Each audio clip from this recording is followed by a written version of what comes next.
Hi book friends, welcome to OMG Look at Her Books. My name is Gina and I post all things book related such as book hauls, book reviews, and bookish unboxings to my bookish boxes. So if that sounds like something you enjoy, I post new videos every Sunday at noon, so I'd love to have you subscribe and join the family.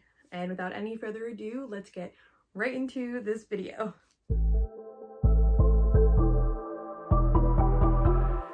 As you probably noticed from the thumbnail, I have a huge book haul for you guys today.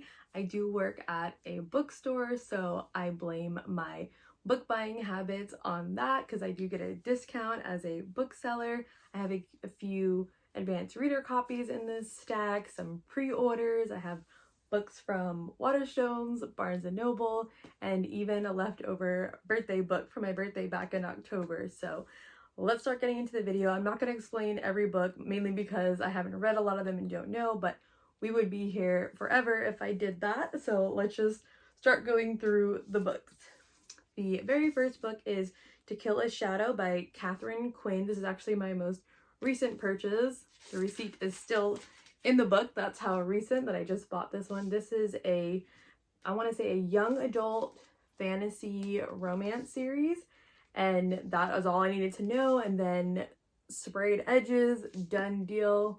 And I got a huge deal on it. So definitely had to grab this copy. That is my most recent book purchase.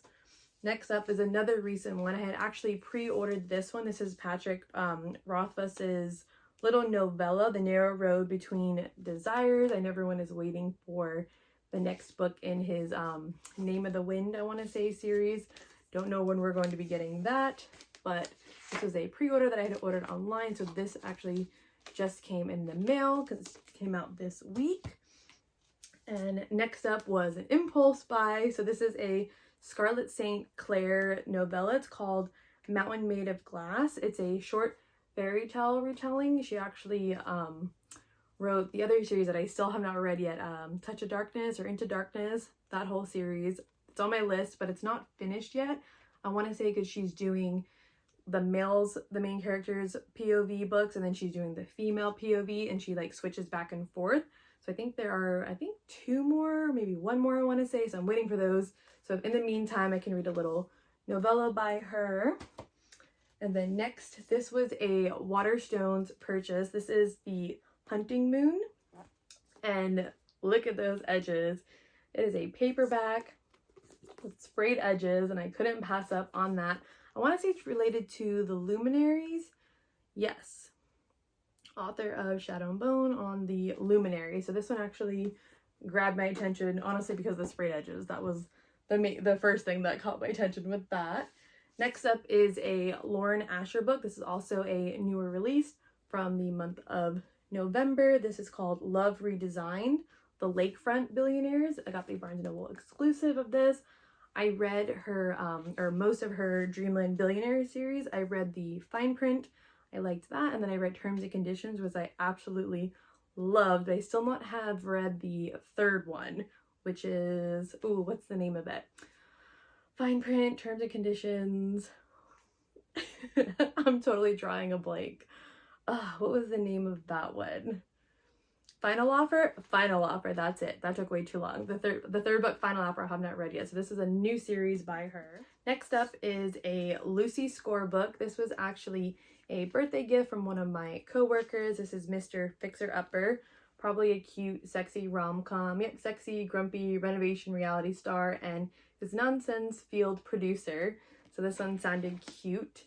Next is actually an ARC. This is an advanced reader's copy that I got through work. This is for Mariata Zepata's All Roads Lead Here. I have actually already read this book. Loved this book. So this is the new redesigned cover. I do have the original cover before she published it through Barnes & Noble. And this book, so good. If you like slow burn romance, this is the one for you. And it gives me also kind of like winter, fall vibes, Christmas. So I think it's a good time of year to read this one as well. I believe this was a 5-star read for me. It's another ARC, an advanced reader copy from work. This is Don't Want You Like a Best Friend. Oh, and this is a cute LGBTQ historical romance. This actually sounded so cute. Yep, Victorian romance in which two debutantes distract themselves from having to seek husbands by setting up their widowed parents and instead find their perfect match in each other. So I am excited to read that. The lesbian Bridgerton Parent Trap mashup you never knew you needed. So this sounds really cute. Definitely going to be getting to that soon. Next up is Lynn Painter, The Do-Over, which I have not read any of her books yet. She writes both young adult and adult romance, and this was definitely another impulse buy because of those adorable heart sprayed edges, but I did not own a copy of this, so I'm super excited to own the Barnes & Noble exclusive of this one. It's probably a cute rom-com, so definitely like those. So we are officially halfway through the stack. One stack is gone and we have one stack left of books to get through. Right on the top of this one is Vengeance of the Pirate Queen by Tricia Levenseller. This is the next novel from the Daughter of the Pirate King and Siren. Ooh, what's the next book called? I'm terrible. I should know that. Here it is. It's right here. This is the first one. Yeah, Daughter of the Pirate King and Daughter of the Siren Queen is the second book. But I love these editions because they have the little like tab, like the ribbon bookmarks, and then look at these edges. Oh yeah, they upside down. No, they're right. And they all match up. And then the other one is green, the second book. So I have read Daughter of the Pirate King. Loved this book. This was a 5-star read for me. It's a really fun, adventurous, young adult pirate romance book. It's enemies to lovers. I rated it 5 stars. I read it in like one sitting. Same with the second book, Daughter of the Siren Queen. Love that one. So I'm really excited to read this new release, The Vengeance of the Pirate Queen. And I want to say this is one of the side characters that it's about. Haven't even read anything about it yet, but I love the other 2 books so much that I knew I had to get this one. So I'm definitely excited to read that. I'll be reading that soon because I did really love those books. Next up is Fangirl by Rainbow Rowell. I actually don't own a copy of this book, but they released a, what was this, a 10th anniversary edition of it. And it has the little sprayed edges on it. It says, yeah, read to me, sweet. It has a little like emblem on the back. I have not read this book yet, but it was so cute. I couldn't pass up an opportunity for a cute book. So now I have a copy of that to read. And next up is the special edition of Heartstopper. I absolutely adore this series. It's so wholesome. If you have not read it yet, highly recommend it. It is also a Netflix show, which is definitely a comfort show for me. I have watched it countless times. It just brings me so much joy. It's so adorable. It's like these 2 young boys are in school. They have an adorable meet cute and they're just finding themselves, and oh, it is so cute. So I'm really excited to own the special edition of that book. I love Nick and Charlie so much. And then next, are you sensing a pattern here? Even if I own it, I want to get the special edition with the sprayed edges. Book Dragon. I've clearly become a book dragon thanks to Bookstagram and Book Talk and all of that. So next up is the special edition of Madeline Miller's Circe. I have not read this book yet either. And now I own a copy of this one. Again, I love the sprayed edges. It even has like the map in there. But then it has This Book Belongs To. So just a cool edition to own. I heard Song of Achilles, but I heard was really, really good too. Have not read that one yet, but I do have the signed special edition of that. So I will get on those eventually. And next up is one of my other favorite authors, Casey McQuiston. She actually wrote Red, White, and Royal Blue. Adore that book. I've read it at least 2 times. 5-star read. Again, another cute queer coming of age romance. Highly recommended. It's super cute and wholesome. This is her other one called One Last Stop. I believe this is her female romance, I want to say. I have not read this one yet, but it has artwork on the end pages. It has the pink sprayed edges. So I'm really, really excited to own a copy of this one. I don't think there was anything. Oh, just kidding. There is stuff on the naked book. A time, a place, a person, the foiling. How cute is that? I didn't even realize that when I bought it. So I will definitely be reading this book soon. I think I own the audiobook for this as well. I've been getting into audiobooks more and more.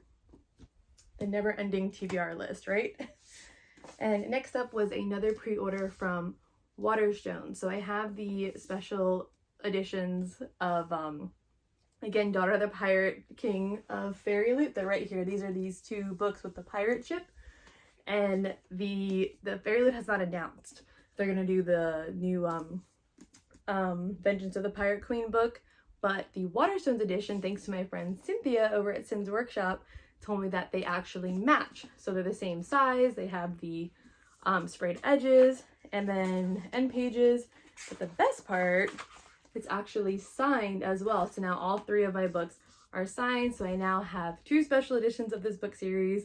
But again, I love it, so not mad about it. I cannot wait to read this book. So we're almost done. 3 more books to go with this large book haul. The next one is Christopher Paolini's Murtagh. This is a part of the Aragon series. This was a Barnes & Noble pre-order. I did get the signed copy of this book because I do actually have Aragon and Eldest. Right here I have these signed editions. Those are the only 2 in the series that I've read so far, so I'm a little behind in this series. And I believe Paolini was also at the Miami Book Fair, which is really cool this month. I didn't get a chance to get to that, but I do have my signed books. And then for the very last but not least books, I did get my hands on the special editions of Fourth Wing and Iron Flame. So this has the sprayed edges. We have the bonus content from Xaden's POV, which I have not read yet. However, I have already read Iron Flame. It was so good. Definitely recommend it. 5 stars. I could not put this book down. I enjoyed the first book. I enjoyed Fourth Wing. But the second one was even better. I'm so excited to be talking about it with my book club in January. I cannot wait to discuss it. I have so many questions. The cliffhanger, without no spoilers, I promise I will not spoil anything. The cliffhanger was bad in book 1. It was really bad. Like, terrible. But even though there was a cliffhanger in book 2, I don't think it was as bad as Fourth Wing's cliffhanger. Like, I still felt like things were wrapped up a little bit better, even though there still was a major cliffhanger. And I cannot wait for the next book that comes out. I'm sure I'm not the only one, but these are the last 2 books that I hold in the month of November, and some even in October too. So I didn't count. I need to count how many books there were because that was a lot of books. I counted the books and there ended up being 22 books. So we just hold 22 books that I have now added to my TBR. I have read some of them, but not all of them. So I'd love if you let me know if you have read any of these, which ones maybe I should read first, or maybe some that are on your to be read list. Let me know down in the comments below. And again, thank you so much for watching. Please like, share, comment, and subscribe. I hope you're having a great day or night, and I'll see you in my next video. Bye!